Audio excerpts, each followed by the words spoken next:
आज के इस खास वीडियो में हम बात करने वाले हैं ऑथर डॉक्टर जोसेफ मर्फी द्वारा लिखी गई book the power of your subconscious mind के बारे में। इस बुक समरी से हम सीखेंगे कि कैसे हम सबकॉन्शियस माइंड की शक्ति से अपने विचारों और विश्वासों को रियल बना सकते हैं। इसीलिए आप इस बुक समरी वीडियो को बिना स्किप किए अंत तक जरूर देखिए। और हाँ, अगर वीडियो पसंद आए तो चैनल को सब्सक्राइब करना ना भूलें। तो बिना किसी देरी की करते हैं काम की बात। Number 1, there is a great treasure inside you. आपके भीतर बहुत बड़ा खजाना है जिसे हासिल करने के लिए अपने मन की आंखें खोलकर उसे देखना होगा। दरअसल आपके अंदर सबकॉन्शियस माइंड की शक्ति छुपी हुई है जिसका आप उपयोग करके धन दौलत, सेहत और आनंद पा सकते हैं। आपको यह शक्ति हासिल करने की भी जरूरत नहीं है क्योंकि यह पहले से ही आप में मौजूद है। इसके लिए बस आपको ये सीखना है कि इसका इस्तेमाल कैसे किया जाता है ताकि आप अपने जीवन के सभी पहलू में इस शक्ति का इस्तेमाल कर सकें। Number 2, how the subconscious mind works. आपका दिमाग आपकी सबसे कीमती संपत्ति है जो हमेशा आपके साथ रहती है, लेकिन दिमाग में छिपे अद्भुत शक्तियों को आप तभी हासिल कर पाएंगे जब आप इसका उपयोग करना सीख जाएंगे। क्योंकि हमारा अवचेतन मन जब किसी बात को स्वीकार कर लेता है तो वह इस पर काम करने लगता है। अवचेतन मन अच्छे या बुरे दोनों तरह के विचारों पर समान रूप से काम करता है। यदि आप इस नियम का नकारात्मक प्रयोग करते हैं तो असफलता और दुख उत्पन्न करता है। तो वहीं अगर आप अपनी सोच सकारात्मक रखते हैं तो आदर्श सेहत, सफलता एवं समृद्धि मिलती है। Number 3, how to get desire result. आपका अवचेतन मन किसी भी विचार को स्वीकार करते ही उस पर तत्काल अमल करने लगता है। यह उस लक्ष्य को पाने के लिए एड़ी चोटी का जोर लगा देता है। यह आपके गहरे मन के सभी मानसिक और आध्यात्मिक नियमों को सक्रिय कर देता है। यह नियम अच्छे और बुरे दोनों विचारों पर लागू होता है। परिणाम पाने में अगर आपको सफलता नहीं मिलती है तो इसका कारण यह भी हो सकता है कि आप मानसिक रूप से ऐसी बातें सोच रहे हैं जैसे कि मेरी इच्छा कभी पूरी नहीं होगी, मेरी स्थिति बिगड़ती जा रही है या मुझे कोई रास्ता नहीं दिख रहा है। जब आप इस तरह की बातें सोचते हैं तो आपके अवचेतन मन की तरफ से कोई प्रक्रिया नहीं मिलती है। मान लीजिए आप किसी टैक्सी में बैठे हुए हैं और ड्राइवर को आधा दर्जन से भी ज्यादा अलग अलग जगहों का नाम बता देते हैं तो वह बुरी तरह से बौखला जाएगा। ये भी हो सकता है कि वो आपको कहीं भी ले जाने से इनकार कर दे। इसीलिए किसी भी काम को पूर्ण करने के लिए एक निश्चित निर्णय पर पहुंचना होगा, क्योंकि तरह तरह के विचारों को आपका अवचेतन मन स्वीकार नहीं कर सकता। अगर आप मनचाहा रिजल्ट हासिल करना चाहते हैं तो खुद को मोटिवेट करें और अपने अंदर कॉन्फिडेंस लाएं।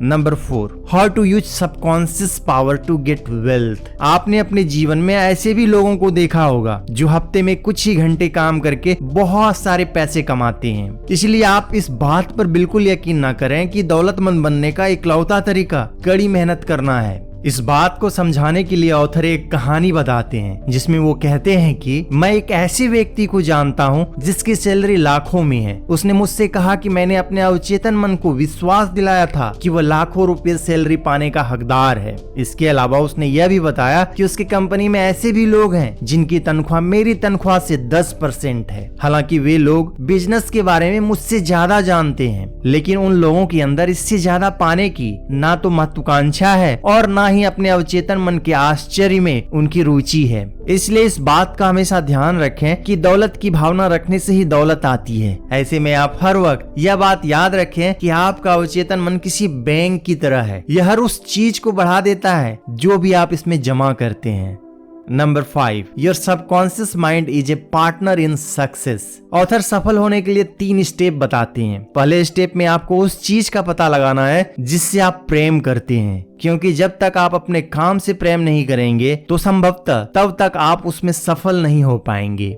सफलता की दूसरी स्टेप किसी भी काम की विशेष शाखा में विशेषज्ञता हासिल करना और उसमें सर्वोच्च बनने की इच्छा है। मान लीजिए कोई छात्र कंप्यूटर साइंस को पेशे के रूप में चुनता है तो उसे उस क्षेत्र की एक शाखा पर अपना ध्यान केंद्रित करना चाहिए और अपना सारा समय एवं ध्यान उसी चुने हुए क्षेत्र में केंद्रित करना चाहिए। तीसरा स्टेप, आप जो करना चाहते हैं वह सिर्फ आपको ही सफल ना बनाए। आपकी इच्छा स्वार्थपूर्ण नहीं होनी चाहिए। आपका उद्देश्य दुनिया की सेवा करना या लाभ पहुंचाना होना चाहिए। अगर आप इन स्टेपों को फॉलो करते हैं तो आपको सफलता जरूर मिलेगी। Number 6, the miraculous power of your subconscious mind. आपके अवचेतन मन की शक्ति अतुल्य और असीमित है। आपका चेतन मन आपको प्रेरित करता है, मार्गदर्शन देता है। आपका अवचेतन आपके दिल की धड़कन और रक्त संचार को नियंत्रित करता है। अवचेतन मन ना कभी सोता है और ना ही कभी आराम करता है, यह हमेशा काम करते रहता है। यदि आपको अपने अवचेतन मन की शक्ति का पता लगाना है तो आप सोने से पहले इससे कह दें कि आप किसी विशेष चीज को हासिल करना चाहते हैं। इसके बाद आपके भीतर ऐसी शक्तियां सक्रिय हो जाएगी जो आपको मनचाहे चीज को हासिल करने की तरफ ले जाएगी। यह ऐसी शक्ति है जो पूरी दुनिया को चलाती है। अवचेतन मन के जरिए ही शेक्सपियर ने उन महान सच्चाइयों को जाना और व्यक्त किया जो उनके युग के लोगों को पता ही नहीं था। Number 7, psychiatry in ancient time. कल्पना की शक्ति प्रबल होती है। इसे ऑस्ट्रेलिया के एक व्यक्ति के उदाहरण से समझते हैं जो कि पर्थ में रहा करता था और वह टीबी से ग्रसित था। उसके फेफड़े पूरी तरह से खराब हो चुके थे। तब उसके बेटे ने यूरोप के एक सन्यासी के पास जाकर अपने पिता की बीमारी के बारे में बताया। उस सन्यासी के पास एक अंगूठी थी जिसको छूने से अनगिनत रोगी ठीक हुए थे। लड़के ने सन्यासी से अंगूठी उधार मांगी और अंगूठी को लेकर अपने बीमार पिता के पास ले आया, जिसके बाद उसने अपने पिता को उस अंगूठी की विशेषताएं बताई कि इसे छूने मात्र से ही कोई भी बीमारी ठीक हो सकती है। यह सुनते उसके पिता ने उससे अंगूठी छीन ली और अपने सीने से लगा लिया और मन ही मन प्रार्थना करते हुए सो गया। सुबह उठते ही उसकी बीमारी पूरी तरह से ठीक हो चुकी थी। जब उसका क्लिनिकल परीक्षण कराया गया तो पता चला कि उन्हें किसी भी प्रकार की बीमारी ही नहीं है। अब आप समझ ही गए होंगे उस व्यक्ति का उपचार जादुई अंगूठे से नहीं बल्कि पिता के कल्पना शक्ति के कारण हुआ था, क्योंकि उन्हें विश्वास हो गया था कि इस अंगूठी को छूने से वह ठीक हो जाएंगे। Number 8, psychotherapy in the modern era. क्या आपने कभी सोचा है कि वो कौन सा शक्ति है जो आपका उपचार करती है? यह औपचारिक शक्ति कहाँ रहती है और इसका लाभ कैसे लिया जाता है? तो इन सभी बातों का एक ही जवाब है कि उपचारक शक्ति हर व्यक्ति के अवचेतन मन में निवास करती है और यह रोगी के बदले हुए मानसिक नजरिए से सक्रिय हो जाती है। आइए इसे उदाहरण से समझते हैं।